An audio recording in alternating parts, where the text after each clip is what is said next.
Good evening, ladies and gentlemen. This is the arrival of our chief guest, gracing this occasion. His Excellency the President, Ranil Wickremesinghe, being accompanied by the Honorable Minister, Nimal Sidipala de Silva. Please be seated, everyone.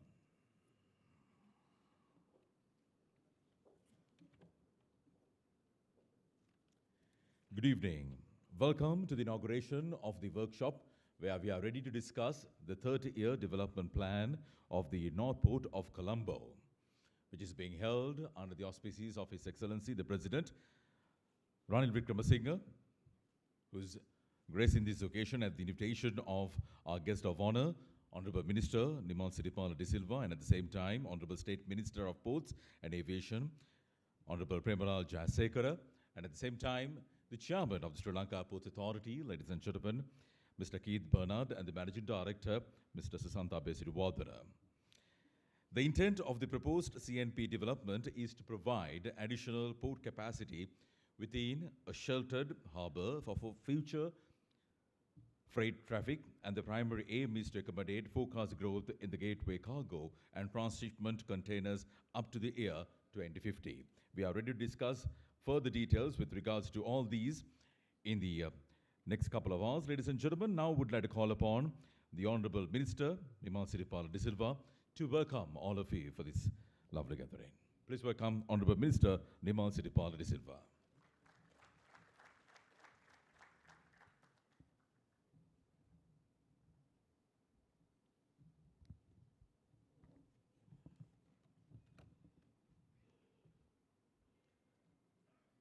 His Excellency, the President, Ranil Wickremesinghe, Mr. Sagala Ratnayaka, the President's Chief of Staff, Mr. Ruan Chandra, my Secretary of my Ministry, Mr. Keith Bernard, Chairman of SLPA, all the other officials of my Ministry and SLPA, and distinguished representatives from the maritime sector of Sri Lanka, other invitees, ladies and gentlemen. It is indeed a great pleasure. It is my honor and privilege to welcome His Excellency President Ranil Wickremesinghe for gracing this occasion despite his busy schedule. I also welcome all other dignitaries and the representatives of the maritime sector and members of the international organizations who have gathered here today to witness this presentation. You are aware the port of Colombo was traditionally a traditional port earlier, but it commenced transforming itself from a traditional port to a transshipment hub in the Indian Ocean in 1980s. Thereafter, we have moved forward, and now we are handling 7 million TEUs a year. So our intention and our vision is that with the present development going on in the port, to increase it to 1.5 million TEUs a year. For that purpose, we have embarked upon a lot of activities in the port.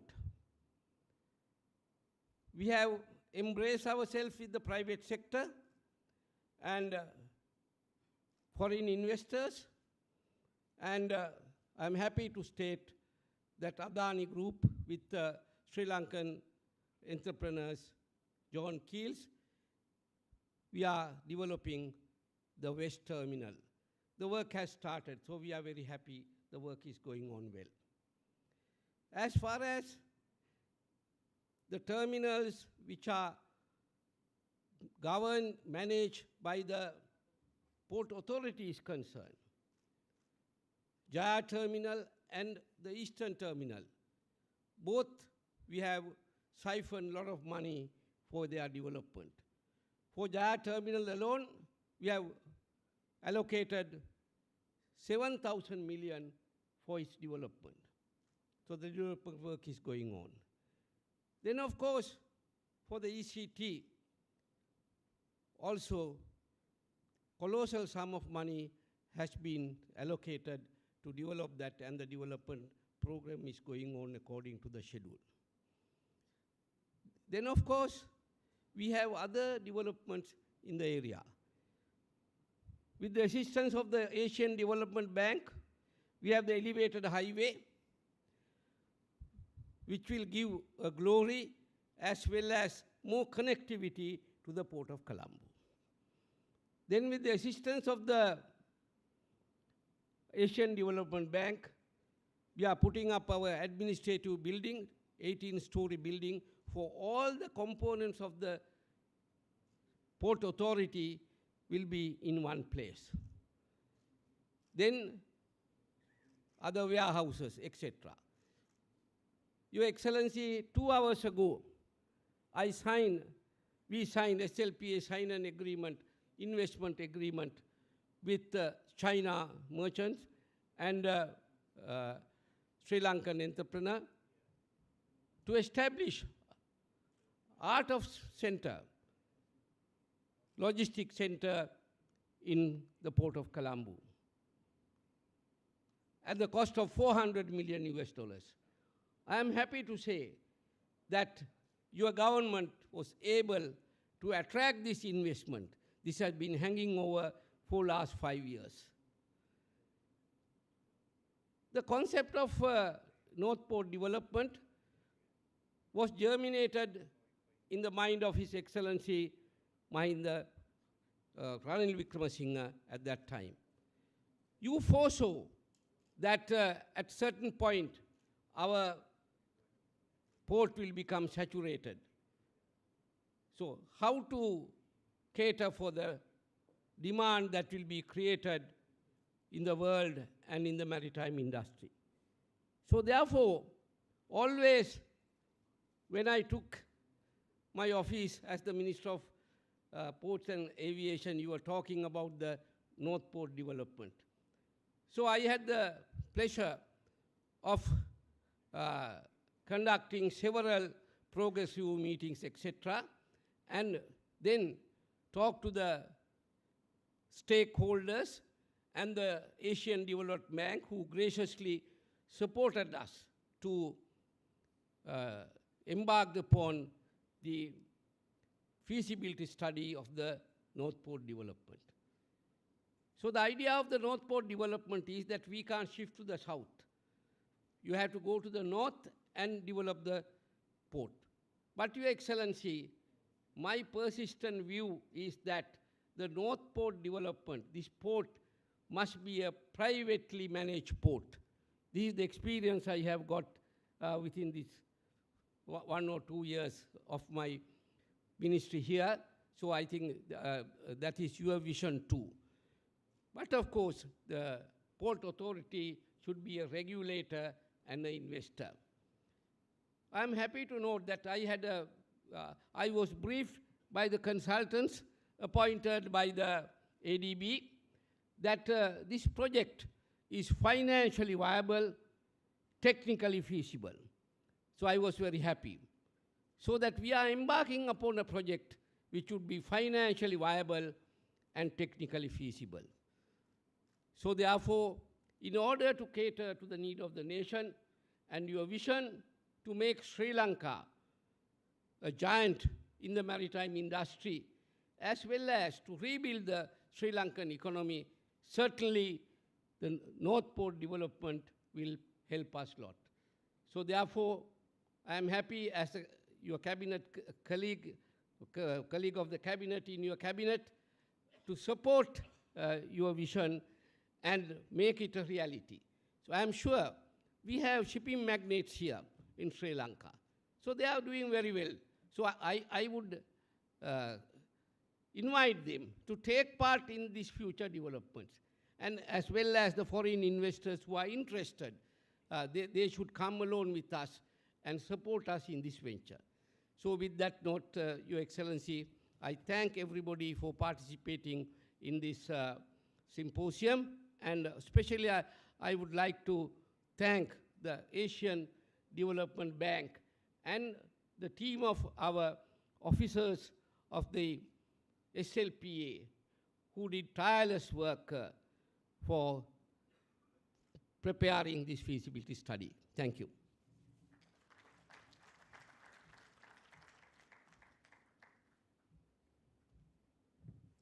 Thank you very much. The Honourable Minister of Ports, Shipping and Aviation, Honourable Nimon Siripala de Silva, welcoming all of you whilst making the opening remarks. And as he clearly mentioned, ladies and gentlemen, Sri Lanka Ports Authority has initiated a plethora of development drives, especially the East Container Terminal 2, the West Container Terminal 1, WCT2, etc., in line with the National Port Master Plan. And now it's time to take a look at a very special video compiled on all these series of development activities undertaken by the Sri Lanka Ports Authority. Discover the latest development highlights of the ports in Sri Lanka, a prime strategic location in the Indian Ocean that lies a mere 7 nautical miles from the renowned maritime Silk Route. The Sri Lankan port sector, renowned among mariners throughout history, has been transformed into a commercial port in recent times. Following the country's independence in 1948 and the establishment of the Sri Lanka Ports Authority in 1979, the port of Colombo has been developed competitively with other global ports. Sri Lanka boasts 2 megaports and 3 regional ports, making it the ultimate maritime gateway to South Asia. The Port of Colombo, a world-class container port, ranks 23rd globally and stands tall among the top 10 best connectivity ports in the world. But Sri Lanka is not resting on its laurels. With the ambition to establish itself as the Asian maritime hub, Sri Lanka has launched a plethora of development projects across its ports, setting the stage for a transformational journey towards global excellence. Join us in exploring the exciting prospects and the upcoming game-changing projects that are set to take the ports of Sri Lanka to new heights of success and prosperity.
The Sri Lanka Ports Authority has emerged victorious once again, achieving unparalleled success at the prestigious Global Port Forum Awards held in Dubai 2023.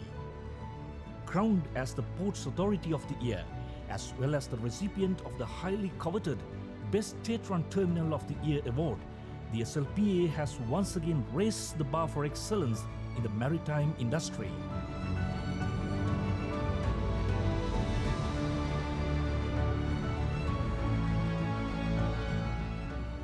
The Ministry of Ports, Shipping and Aviation provides direction for the growth of Sri Lanka's commercial port sector, which is being modernized to meet global trends and overcome challenges in the shipping industry. However, compared to other regions' significant development strategies in the global trade shipping industry, Sri Lanka's port industry needs to progress further. His Excellency the President Ranil Wickremesinghe has conceived the idea of establishing a new port north of the existing port of Colombo with maximum capacity. A long-term project aimed at boosting Sri Lanka's socio-economic development. Today marks the first step towards realizing this massive and ambitious project.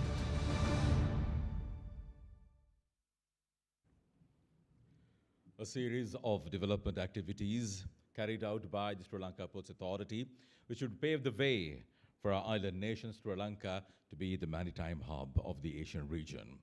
Ladies and gentlemen, with that note, it's time to take a look at another video compiled on the development activities which will be carried out for the development of the Colombo North Port.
Ladies and gentlemen, the AECOM Infrastructure and Environment UK Limited has been appointed by Sri Lanka Ports Authority to undertake a feasibility study with regards to the Colombo North Port Development Plan. And now would like to call upon three representatives gracing this occasion to take us through the development activity at the Colombo North Port. First, I would like to call upon Mr. Lee Butashi, the project director, who is also the team leader, who is a chartered engineer with over 30 years of experience of leading, managing, and delivering a variety of civil engineering work, including maritime structures, highway and railway structures, maritime and infrastructure-related projects. He is the director responsible for the AECOM sports and marine sector within the Europe and Indian region. Mr. Lee Butashi. Then we also have Mr. Martin Manion, who's the port planning and maritime expert, who has 30 years of professional experience in planning, design, and supervision of maritime projects globally. He provides expert advisory and technical and commercial management of innovative solutions for port and maritime developments, including the master planning, port optimization, feasibility, and design of port facilities. Mr. Chris Johnson, the environmental expert, who is the principal environmental consultant within AECOM's International Environment Team, and he has been involved in delivering of numerous high-profile environmental and social impact assessments for both offshore and onshore, nearshore developments worldwide, including renewables, water, ports, aviation, railway, tourism, nuclear, urban regeneration, and oil and gas. Ladies and gentlemen, please welcome the representatives of AECOMs.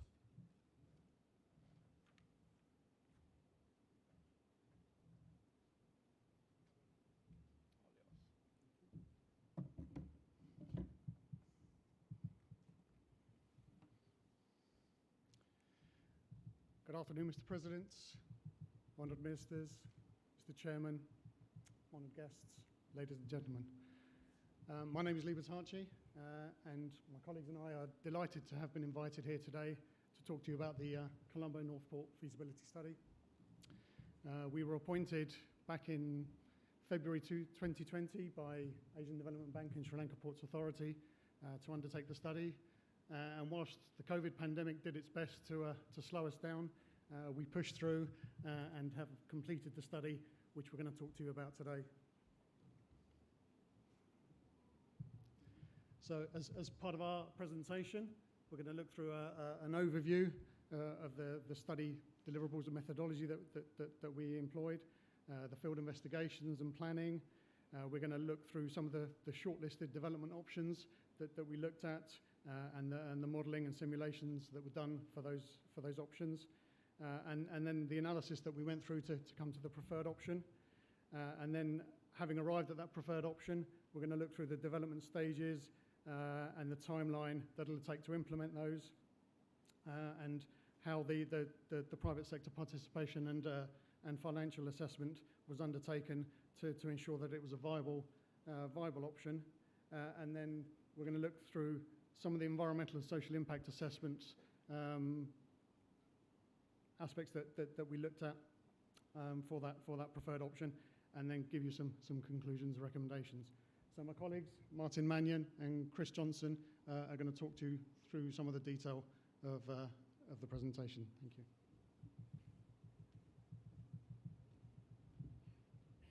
Thank you, Lee. Ayoban. I'm going to lead you through starting with the process that was undertaken. So this is a simplistic summary. So what we start with is two things in parallel: undertaking surveys and field work, geotechnical work, engineering, what is technically feasible, and combining that information to come up with the alternative development options that are potentially there for this development of the North Port. We step forward with the economic and financial evaluation in order to develop the recommended option that you'll see later on today. We'll finalize, we'll provide more detail in the next 15-20 minutes. So on the right-hand side, you could see some of the process that we went through in terms of reporting. There was a lot of consultation steps along the way to ensure that the right information has been taken on board as we step through.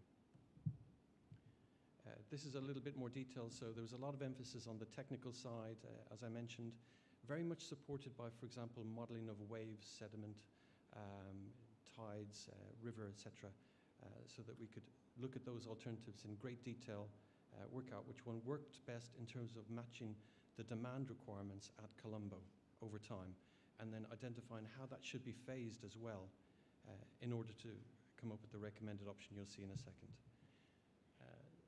So just initially, in terms of the type of field investigations, a lot of data did exist, but we want as you know, the best data that we can. So we, for example, undertook another 30 marine boreholes in the area of the particular northern port development, collected more tidal and metocean information as well, so that we could understand those effects fully, both operationally and from an extreme point of view.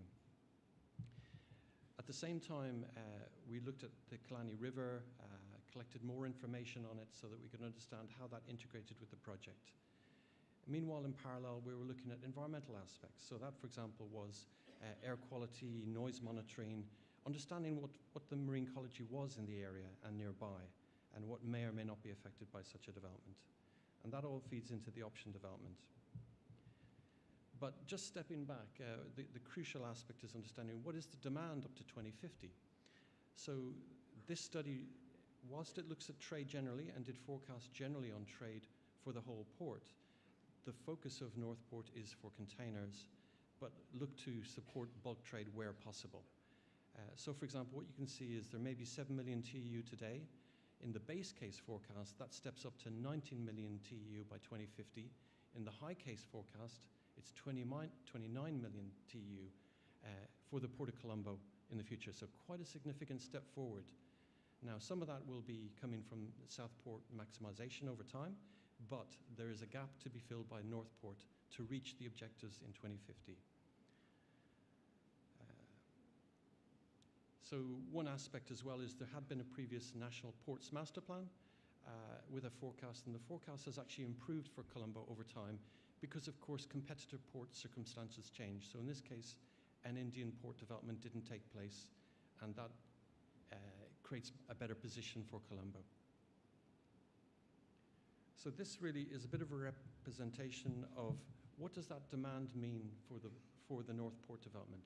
So what we did is, in green, what you see is when the North Port would become operational, and that is shown in the high case as year 2034. But to be ready in 2034 to operate, you've got to start building your breakwaters in 2029. If you're going to be having a contractor on site in 2029, you need to spend a few years on planning and detailed design before that to get the fine details sorted out. And what you can see along the way is a number of other steps, like relocation of Mutwal outfall, some pipeline readjustments as well. So a number of steps have to take place to enable Northport to take shape. And what you see then is that Colombo Northport fills that gap, the new development, to meet the needs by 2050. So looking at the sort of options we came up with, these are some of the shortlisted options, just for illustration purposes. Before then, of course, we had a much longer list that we discussed in depth. We looked at what the constraints were, planning, access, environmentally, etc. What area could a development take place in within the North Harbour in general? And then we focused in on this particular area. So the shortlist was narrowed down to 2 alternatives. Those were worked further and became the preferred option, which was refined through some other steps and further detailed modeling, for example. So looking at the sort of steps that we used, we had a lot of coastal modeling software and river modeling, looking at what were the effects of the different options so that we could work out which ones worked best, basically. So that is looking at the influence of waves, tides, sediment movement, river changes over time. At the same time, it's very important to make sure that marine access is correct. So this is an illustration that we did a lot of modeling to make sure that the largest ships in the future can access these new container terminals. So for example, one refinement we made was we had to increase the northernmost new basin from 550 meters wide to 700 to make sure that was a safe navigation, for example. And we assessed the channel as well to make sure that it was technically feasible. So along the way, what we did then was we looked at how do you assess all these options. We came up with criteria. And then per criteria, you have a score. You weight each one, and we worked out which were the important ones in consultation, and we applied scoring to various shortlisted options in order to work out what is best. So you can see this evolving towards option D5A and D6, which ultimately became merged in certain aspects when we refined it further. And then it becomes the shortlisted option you see here.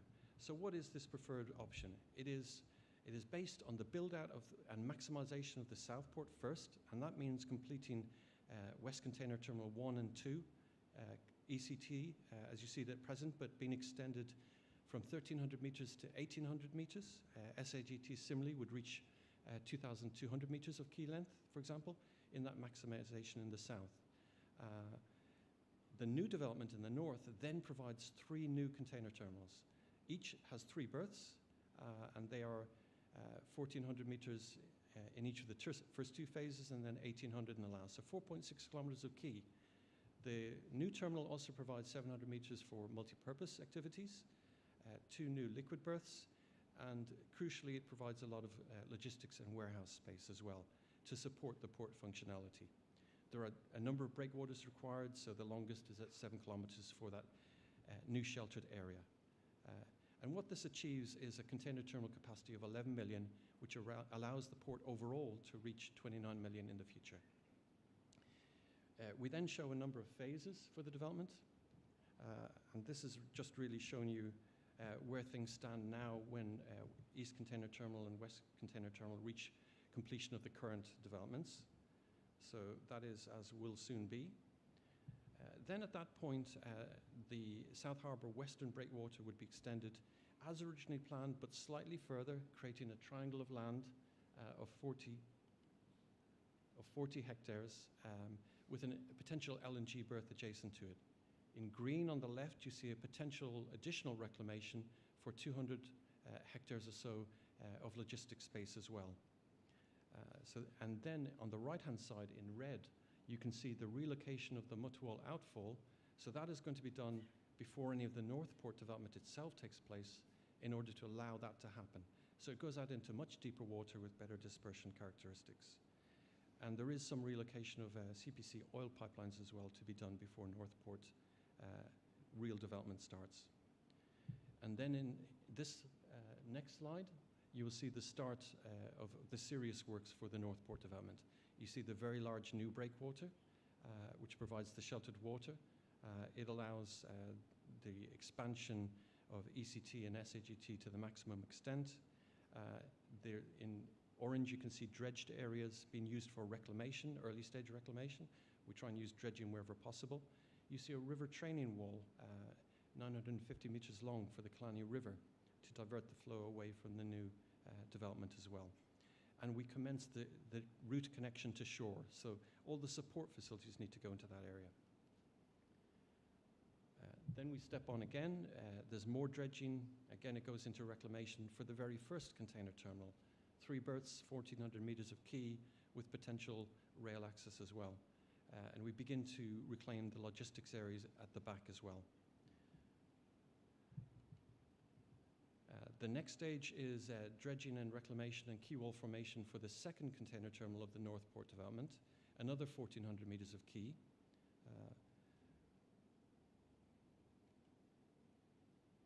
And then in the final phase, the third container terminal would be added with the potential for a rail connection at the back.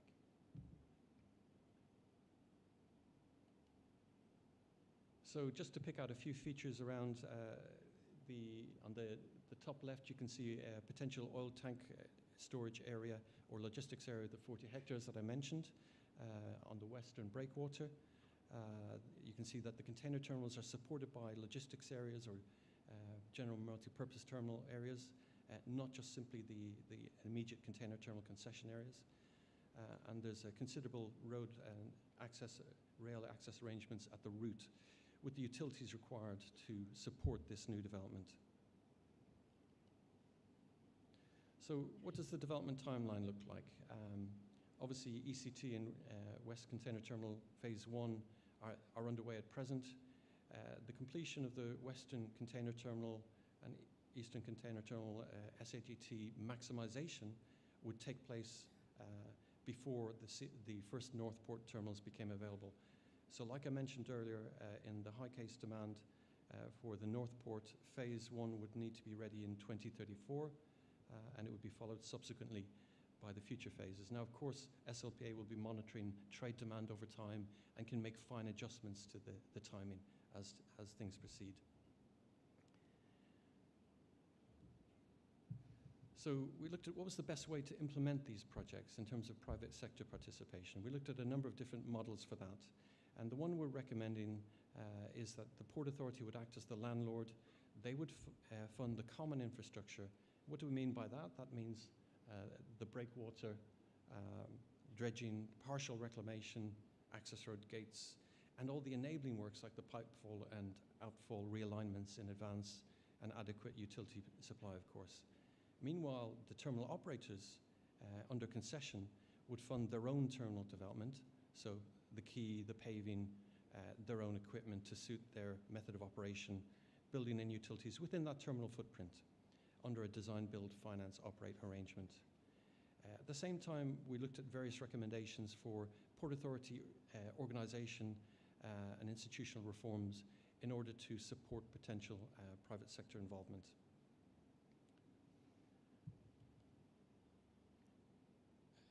From there, we stepped on to looking at the financial and economic evaluations. So just in pure financial terms, we're looking at what is the capital and operating costs and the revenue and what are the financial returns on the project. We did separately also look at the economic returns indirectly to the nation as well. And what does that show? That shows that for the common infrastructure by the Port Authority and the first two container terminals are viable for the high demand case based on the current traffic forecasts. If demand goes along the lines of the base case, then the common infrastructure and the first container terminal will be viable. So it can be seen that the container terminal development is viable.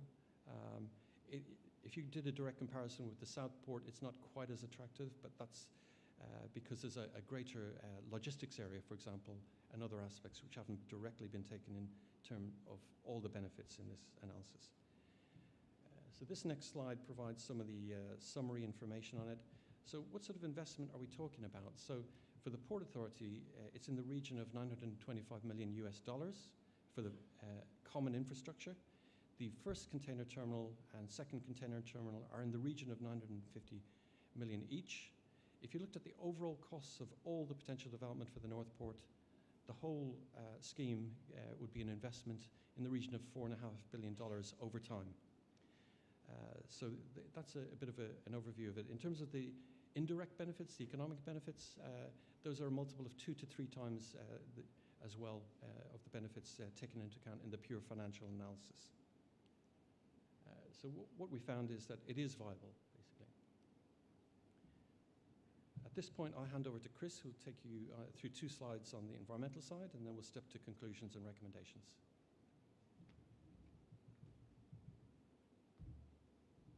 Thank you, and good afternoon, everybody. So to quickly take you through the environmental and social impact assessment, we were working to the terms of reference provided by the Coastal Department in line with Sri Lankan laws and regulations. We were also guided by the IFC Environmental and Social Performance Standards, as well as the World Bank Environmental Health and Safety Guidelines, and also the Asian Development Bank ADB safeguard documents. So below on the screen, you can see a process here. This is a basic outline of the process followed in an environmental impact assessment.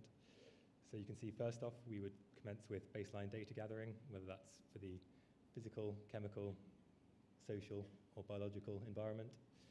We then move on to a stage of stakeholder engagement, where we engage with a variety of different line agencies, stakeholders, local communities and businesses, and those people who might be affected by the project.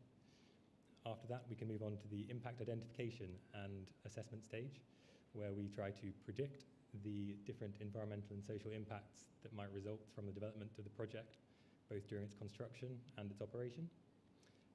We then, once we understand the impacts, we're then able to move on to identifying mitigation measures.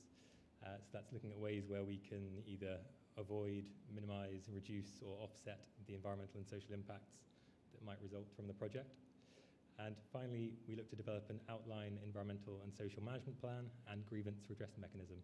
So the outline ESMP effectively takes all of the mitigation that's been identified as part of the environmental and social impact assessment and puts that into a document that can be used by SLPA and future contractors in order to manage their environmental and social risk as the project progresses. So on this next slide, I'll just very quickly take you through some of the conclusions and recommendations from the environmental and social impact assessment. So whilst the project is likely to result in some adverse impacts, most of which are relating to the marine environment, as you might expect with a port project, some of these that remain are largely unavoidable, and that is because the project, or a project like Colombo Northport, purely because of its nature and scale, it can be impossible to avoid all impacts that occur. But it's very important that the consenting authorities, ladies and gentlemen in the room, weigh some of these adverse impacts against the wider economic benefits that are likely to result from a development such as Colombo Northport. Furthermore, it's recommended that the EIA report's mitigation and the measures that are included in the report and the outline environmental social management plan should be made available as part of tender documents to any construction contractors so that they're aware of the environmental and social mitigation commitments, management and monitoring that they'll have to take place when building the development. Finally, it's important to note that responsibility for implementation of environmental and social impact mitigation and monitoring measures will be borne by SLPA. However, the actual implementation of many of these measures will be largely carried out by SLPA's appointed contractors, but of course always under the supervision of SLPA, project lenders, as well as existing regulatory mechanisms and laws. Thank you very much.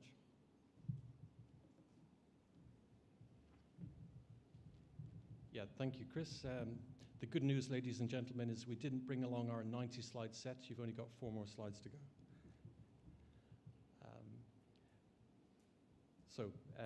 Recommendations, we recommend to proceed with Colombo Northport after the completion of the maximisation of the Southport development, in other words, West Container Terminal East and SAGT maximisation.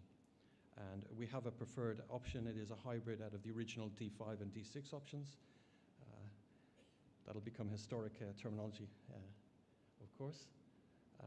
We do recommend that it proceeds on the basis of SLPA acting as that landlord, funding the common infrastructure as described earlier, with the concession to each container terminal operator who would fund the terminal infrastructure as described earlier. There will be adjacent logistics areas identified for private development as well. So you can see that we undertook quite an extensive amount of fieldwork already in order to develop this to a feasibility level.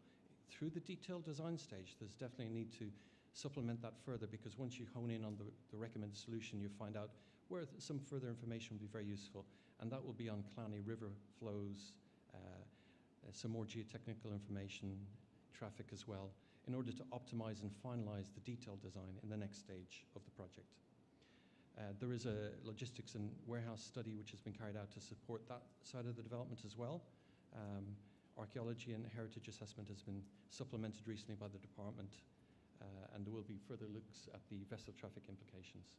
So various recommendations have been made to make sure that the next stage is carried out in the right manner. And just on the bottom point there, we've recommended the organizational amendments and institutional reforms. So what does that mean? That is fundamentally around SLPA acting as a landlord and regulator function, and potentially moving to wholly owned subsidiaries for the operating terminals and separately for logistics operations in the future. So thank you, S2T, and we're happy to answer any questions.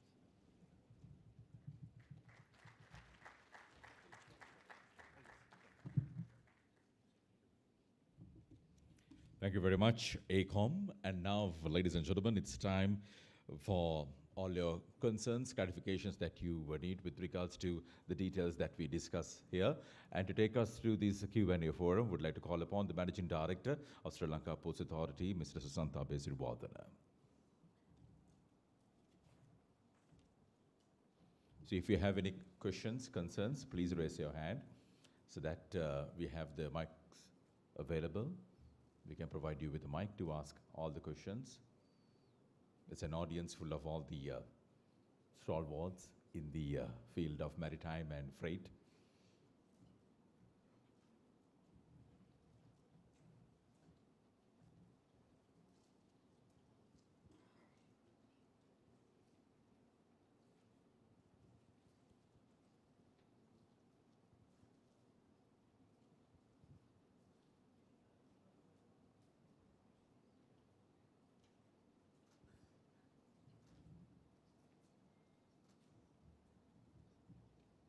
Seems everything was cut and clear.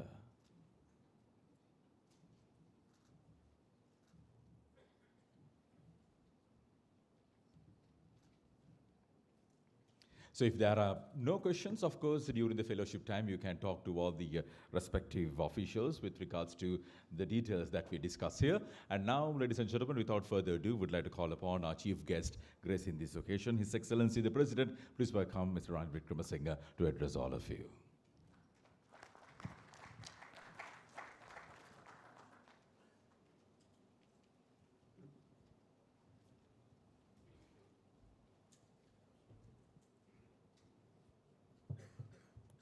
Honorable Minister,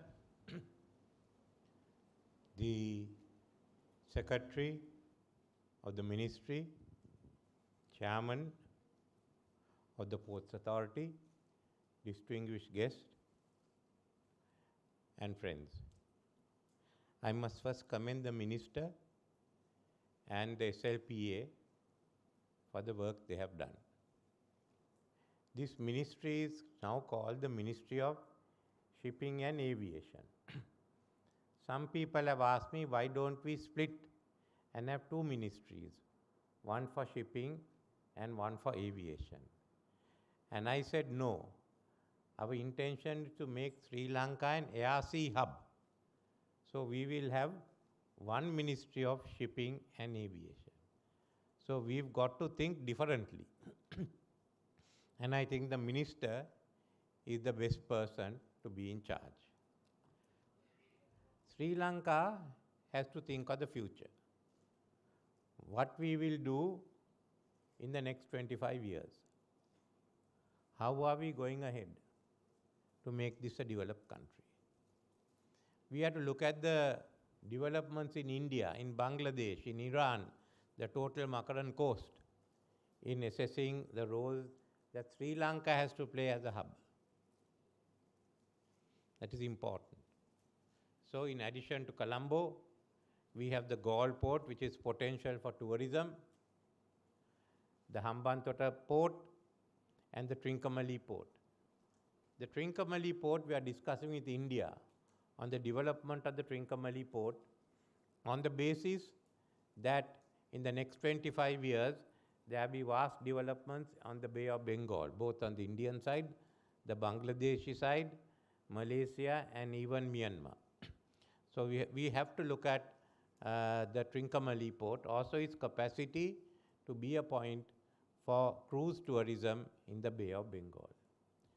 On Colombo port, Hambantota, at the moment, we have the port functioning, not at its full capacity, but the developments in Hambantota in the next 10-15 years, where about 4,000 acres will be set aside just for India manufacturing, not taking into account the development of agriculture and fisheries, will mean, and the fact that there's going to be at least one refinery means that the activities there will increase.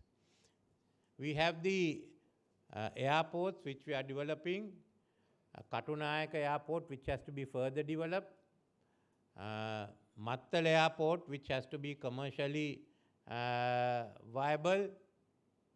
Then with those two airports, we've just opened up Palali and development of Hinguragoda as the main domestic airport for the eastern region and the north central province. So within this, it's a role that the North Port has to play. We have to think now of what the development should be.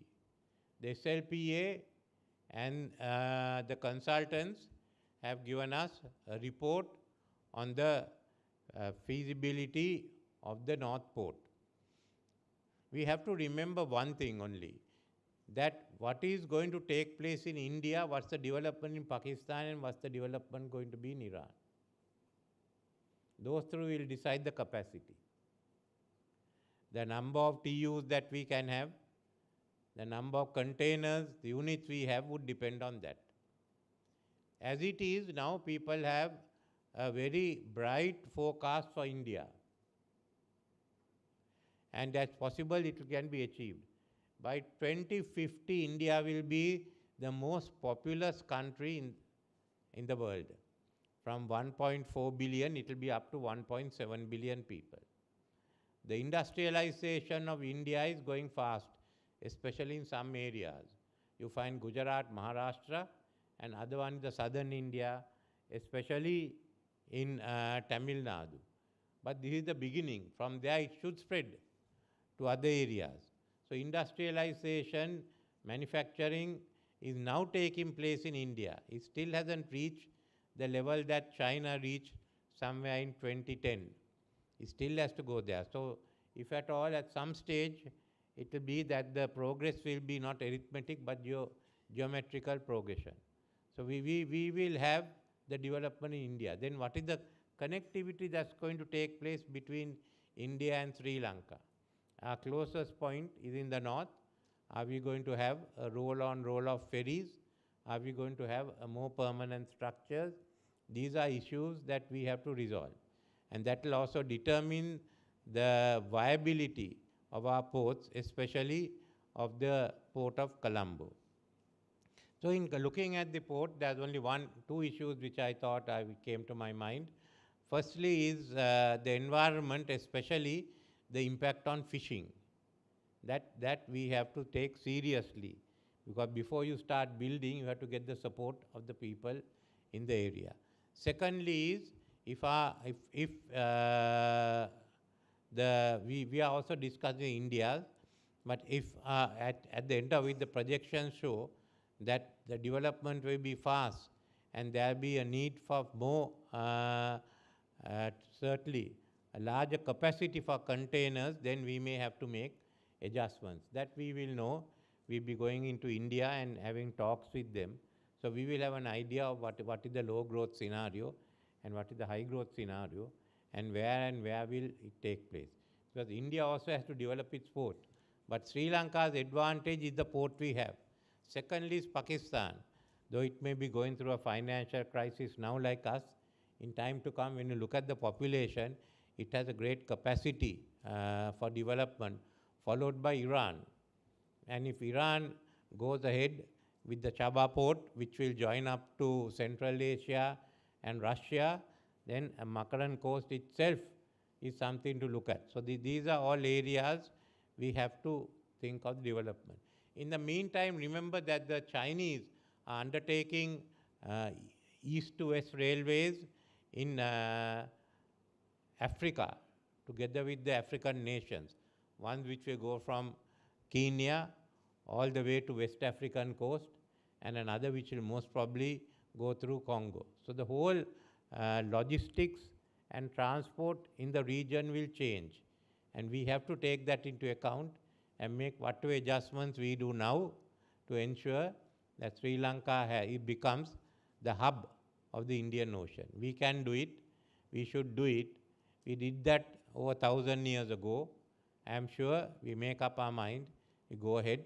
So I must thank the Minister for all the effort that he has taken in, and we can also start discussing what the future steps should be. Thank you. Thank you very much, Your Excellency, the President, Ranil Wickramasinghe. So with that note, ladies and gentlemen, we wrap up the formalities on behalf of the Honorable Minister, Nima Siripal De Silva, State Minister, Honorable Premalal Jayasekara, the Chairman, Mr. Keith Bernard, and the Managing Director, Mrs. Santa Abesirwardana, would like to express our extreme gratitude for all of you gracing this occasion. And ladies and gentlemen, in wrapping up, would like to invite all of you to enjoy the refreshments being served in the foyer area. Thank you very much, everyone. Have yourselves a pleasant stay.